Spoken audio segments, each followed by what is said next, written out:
Rolls Royce का उदय किसने सोचा होगा कि गरीबी में इंजनों से छेड़छाड़ करने वाला एक लड़का कभी दुनिया की सबसे शानदार कारें बनाएगा। ये फ्रेडरिक हेनरी रॉयस की कहानी है, जो 1863 में अल्वाल्टन, इंग्लैंड में पैदा हुए और उनकी अनपेक्षित साझेदारी चार्ल्स स्टीवर्ट रोल्स के साथ, जिसने आइकॉनिक रोल्स रॉयस ब्रांड को जन्म दिया। हेनरी रॉयस 5 में सबसे छोटे, कठिनाई में पले बढ़े। उनके माता पिता का आटा चक्की व्यवसाय संघर्ष कर रहा था और 1867 तक दिवालियापन ने परिवार को लंदन जाने को मजबूर कर दिया। केवल 4 साल की उम्र में हेनरी चिड़ियों को भगाने का काम करता था और उसे सप्ताह में 6 पैसे मिलते थे। 1872 में पिता की मौत के बाद 9 साल का हेनरी अखबार बेचता और टेलीग्राम पहुंचाता था ताकि परिवार का पेट चला सके। केवल 1 साल की औपचारिक पढ़ाई के साथ हेनरी के शुरुआती जीवन ने उसकी अनवरत प्रेरणा को आकार दिया। 15 साल की उम्र में अपनी मौसी के सहयोग से उसने ग्रेट नॉर्दर्न रेलवे में अप्रेंटिसशिप शुरू की। औपचारिक शिक्षा न होने के बावजूद हेनरी ने खुद से बीजगणित, फ्रेंच और विद्युत इंजीनियरिंग सीखी। वित्तीय कठिनाइयों के कारण 3 साल के बाद यह अप्रेंटिसशिप खत्म हो गई, पर वह पीछे नहीं हटा। उसने लीड्स में एक टूल मेकिंग कंपनी में और बाद में लंदन और लिवरपूल में electric light and power company में काम किया। 22 साल की उम्र में हेनरी की महत्वाकांक्षा ने उड़ान भरी।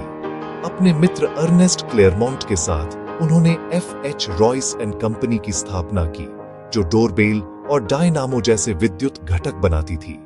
1854 तक कंपनी ने इलेक्ट्रिक क्रेन तक विस्तार किया, लेकिन हेनरी का जुनून मोटर कारों की ओर मुड़ गया। 1901 में एक सेकंड हैंड डिकोविल की कमियों से निराश होकर उन्होंने कुछ बेहतर बनाने की कसम खाई। 1904 तक हेनरी ने अपनी पहली रचना 10 हॉर्स पावर रॉयस कार शहर में चलाई। यह एक सफलता थी। उन्होंने 3 कारें बनाई, एक क्लेयरमॉन्ट को दी और दूसरी शेयर धारक हेनरी एडमंड्स को बेची। इसी बीच चार्ल्स रोल्स 1857 में लंदन के बर्कले स्क्वायर के गौरवशाली परिवेश में जन्मे एक अलग रास्ता अपनाए। इंजीनियरिंग के प्रति जुनूनी उन्होंने ट्रिनिटी कॉलेज, कैम्ब्रिज में पढ़ाई की और अपने इंजन छेड़छाड़ वाले शौक के कारण डर्टी रोल्स का उपनाम कमाया। 18 साल की उम्र में उन्होंने पेरिस में एक पेजो फेटन खरीदी, जब कारें दुर्लभ थीं। 1888 में स्नातक होने के बाद चार्ल्स ने संक्षेप में स्टीम यॉट और रेलवे पर काम किया, लेकिन मोटरिंग में अपना बुलावा पाया। अपने पिता के समर्थन से उन्होंने 1903 में C.S. रोल्स एंड कोम्सी खोला, जो ब्रिटेन के शुरुआती कार डीलरशिप में से एक थी और पेजो तथा मिनर्वा कारों का आयात करती थी। एक निपुण रेसर और विमान चालक के रूप में चार्ल्स साहसिक जीवन जीते थे, पर उनकी व्यावसायिक समझ ने उन्हें मोटरिंग का अग्रदूत बना दिया। किस्मत ने इन दोनों को हेनरी एडमंड्स के जरिए मिलाया, जिन्होंने 1904 में चार्ल्स को रॉयस की गाड़ी से मिलवाया। विदेशों के आयात वाले वाहन बेचते हुए निराश चार्ल्स रॉयस की 2 सिलेंडर रचना से तुरंत प्रभावित हो गए। उनके बीच अंतर, रॉयस 41 स्व शिक्षित और कामकाजी पृष्ठभूमि, रोल्स 26 कैम्ब्रिज शिक्षित और धनी के बावजूद वे उत्कृष्टता की एक ही दृष्टि साझा करते थे। चार्ल्स ने वादा किया कि वह रॉयस की जितनी भी कारें बनेंगी वह सब बेचेंगे, और इसने मोटरिंग इतिहास बदलने वाली साझेदारी को जन्म दिया।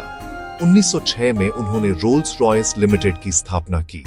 उनकी पहली कृति 6 सिलेंडर सिल्वर घोस्ट 1907 में लॉन्च हुई और जल्द ही दुनिया की सर्वश्रेष्ठ कार के रूप में सराही गई। इस सफलता में क्लॉड जॉनसन का बड़ा योगदान था, प्रबंध निदेशक और प्रचार गुरु। क्लॉड ने सिल्वर घोस्ट की शांति और विश्वसनीयता दिखाने के लिए स्टंट करवाए और इसे सबसे बेहतर में से एक नहीं, बल्कि दुनिया की सबसे श्रेष्ठ कार के रूप में प्रचारित किया, जिससे रोल्स रॉयस की प्रतिष्ठा पक्की हुई और उन्हें रोल्स रॉयस का हाइफन कहा गया। हेनरी की परिपूर्णता के प्रति जुनून ने कंपनी की इंजीनियरिंग को आगे बढ़ाया। उनका आदर्श, हर काम में परिपूर्णता के लिए प्रयास करो, जो सबसे अच्छा है उसे और बेहतर बनाओ, जब वह मौजूद न हो तो उसे डिजाइन करो, ब्रांड का सिद्धांत बन गया। पर उनकी अनथक मेहनत का भारी प्रभाव पड़ा। बचपन की खराब पोषण और अधिक काम ने उनकी सेहत कमजोर कर दी। इस बीच चार्ल्स ने विमानन का पीछा किया, 200 से अधिक उड़ानें की और 1910 में इंग्लिश चैनल की नॉन स्टॉप डबल क्रॉसिंग करने वाले पहले ब्रिटिश व्यक्ति बने। दुखद रूप से मात्र 1 महीने बाद 32 वर्ष की आयु में वे बोर्नमाउथ हवाई शो में एक विमान दुर्घटना में मारे गए और ब्रिटेन के पहले विमानन हताहत बने। हेनरी ने अकेले ही उनकी विरासत को आगे बढ़ाया। प्रथम विश्व युद्ध के दौरान रोल्स रॉयस ने विमान इंजन निर्माण में विस्तार किया, वह क्षेत्र जिसे चार्ल्स ने कभी हेनरी से खोजने के लिए प्रेरित किया था। कंपनी फल फूल गई, पर हेनरी की सेहत बिगड़ती गई। 1933 में कई वर्षों तक अर्ध अशक्त रहने के बाद उनका 70 वर्ष की आयु में अपने शैयापट पर बैठे डिजाइन बनाते हुए निधन हुआ। उनकी अंतिम क्षणों ने उनके जीवन भर की इंजीनियरिंग समर्पण को दर्शाया। आज रोल्स रॉयस, जो BMW की सहायक कंपनी है, शान और विलासिता का प्रतीक बना हुआ है। फैंटम, कोस्ट और कलिनन जैसे प्रतिष्ठित मॉडल अब 40 देशों में 130 से अधिक डीलरशिपों के माध्यम से बेचे जाते हैं। 2010 से टॉर्स्टन म्यूलर उथवर्स CEO हैं और ब्रांड रॉयस और रोल्स की दृष्टि बेहतरीन कारीगरी और प्रतिष्ठा को कायम रखता है। गरीबी में पले एक लड़के के सपनों से लेकर वैश्विक प्रतीक तक रोल्स रॉयस साबित करता है कि जब परिपूर्णता लगातार खोजी जाए तो वह दंतकथा बन जाती है। इस कहानी से आपको क्या प्रेरणा मिलती है? अपने विचार साझा करें और हमारे चैनल पर नवाचार की और कहानियां देखें।